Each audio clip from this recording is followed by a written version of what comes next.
Сара Алпыс қызына арнау.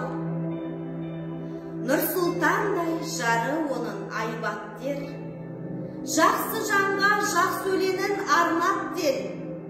Алпыс қызы Сара Назарбаева, үлгілі жар, аяулана қайраткер. Қорғау үшін ана менен баланы Сара апам еңбек етіп жарады. Күллі қазақ мойындайды бүгінде Сара сынды нағыз алып дананы. Балалар деп бөбек қорын ашқалы, мейірімділік етек жая бастады. Сара дана, Сара ана, қамқоршы, үлгі алған анасынан жастары. Сара апам сыйлағандай бір арман, сәуле шашып тұрғандай ғой нұр алдан.